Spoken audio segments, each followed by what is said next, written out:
अगर समाज में हम खड़ा होकर के कुछ कह रहे हैं, बोल रहे हैं, सुन रहे हैं, तो हमारे बाबा साहब की देन है।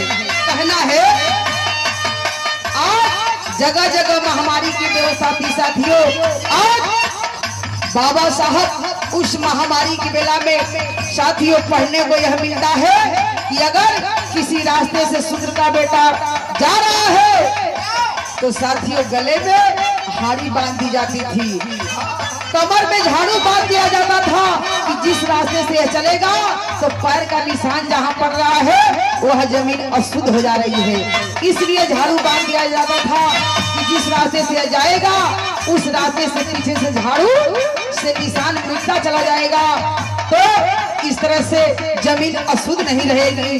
और अगर कहीं जाते समय रास्ते में थूक देगा, इसलिए गले में हाड़ी बांध दी जाती थी कि अगर थूक देता है तो जमीन अपवित्र हो जाएगी। तो देखे बाबू उस महामारी की बेला में हमारे मसीहा की 14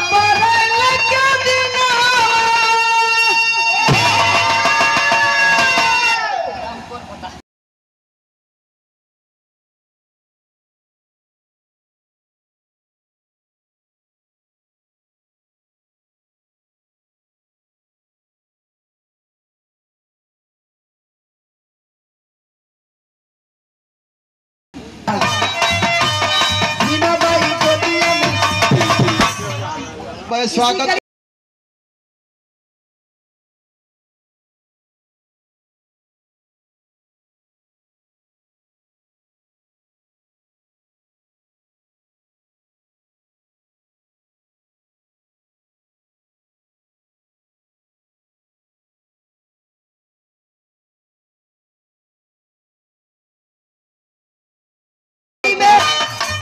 कि 14 पर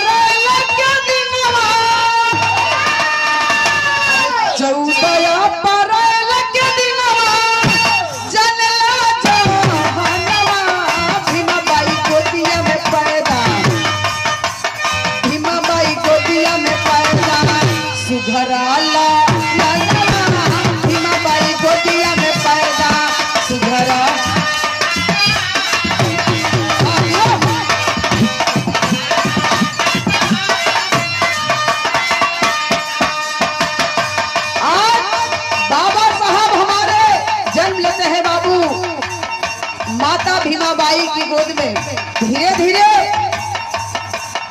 विकास होता बाबा साहब का। माता भीमाबाई पिता रामजीराव विकास कर धोन तैयारी कर धोन पालन पोषण होत बा, लेकिन देखे वो महामारी की व्यवस्था में धीरे धीरे होत का बाबा साहब सियाने होने लगे। कहना है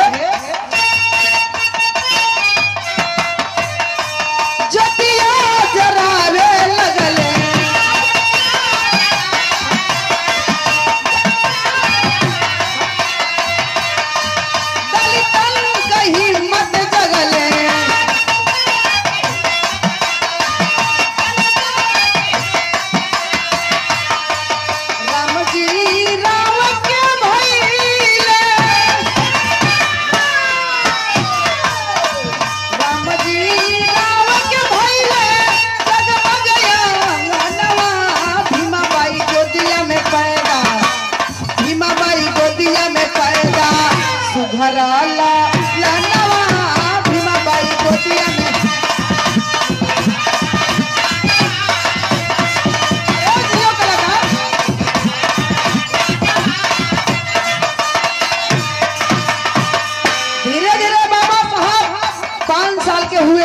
जब 5 साल का भैया उस समय देखे बाबू बाबा को शिक्षा नहीं मिल पा रही थी साथियों। स्कूल में पढ़ने जाते थे तो बाबा साहब को डांट कर भगा दिया जाता था, बेंच पे नहीं बैठने दिया जाता था। इतना ही नहीं भीमाबाई बाबा साहब के ऊपर इतना जुल्म हुआ है साथियों।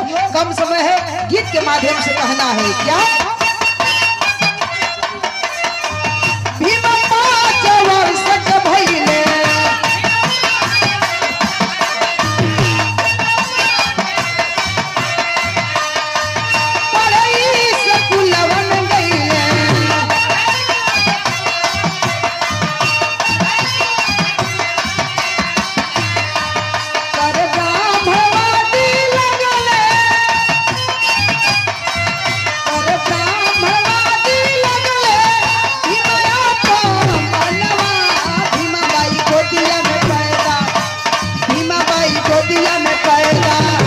सुघराला लनवा भीमाबाई गोदिया में पैदा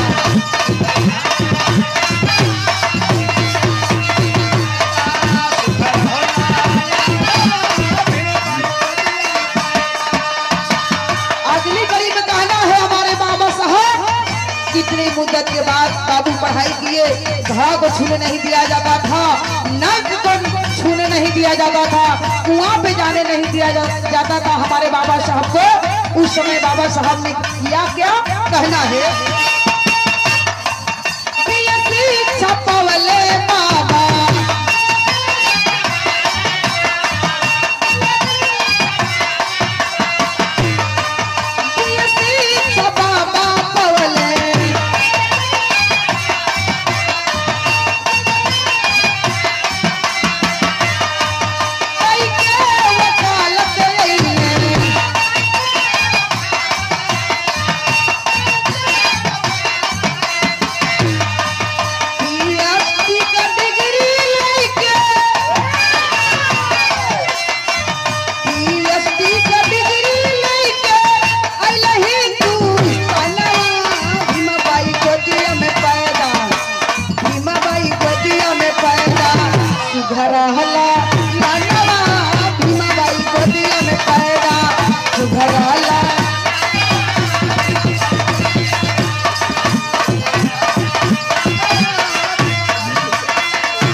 लंदन से अपने हिंदुस्तान में बाबू और दलितों को जगाना शुरू किए।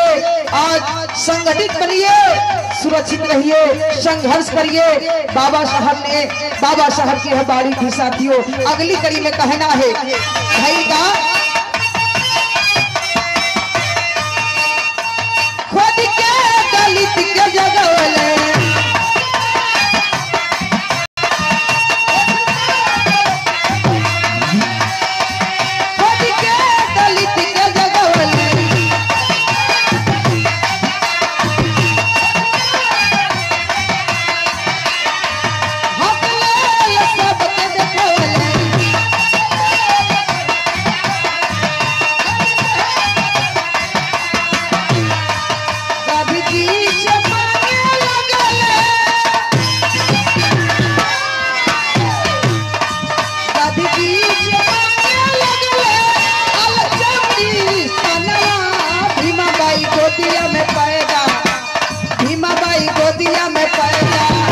घराला लनवा भीमाबाई गोदिया में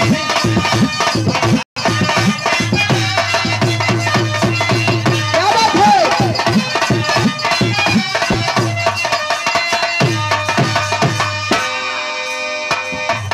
बहुत सा सम्मान पुष्प के पंखुड़ियों से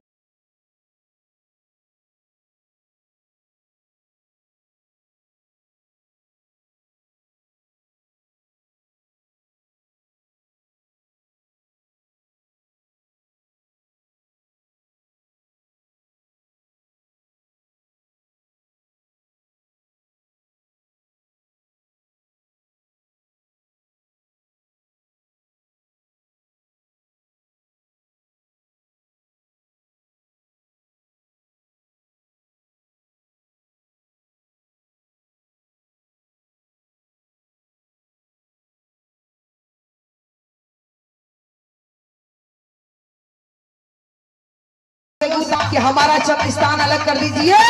बाबा साहब करना कि जैसे बेटा तो हम सोच रही उतने हुई।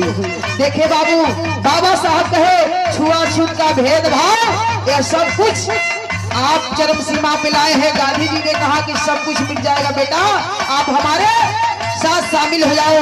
वही बाबा साहब को विनती किए, प्रार्थना किए।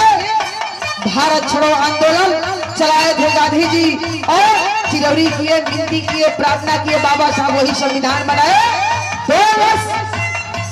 2 वर्ष 11 माह 18 दिन में बाबा साहब संविधान की रचना करके दे दिए साथियों, जिस संविधान के बल पे आप और हम सुरक्षित हैं। आखिरी लाइन में कहना है और वही अंग्रेज देख लिए कि अब राज इस तरह चलाएंगे सब मिलकर के, वही इस देश को छोड़ करके अंग्रेज भाग चले। आखिरी लाइन में कहना है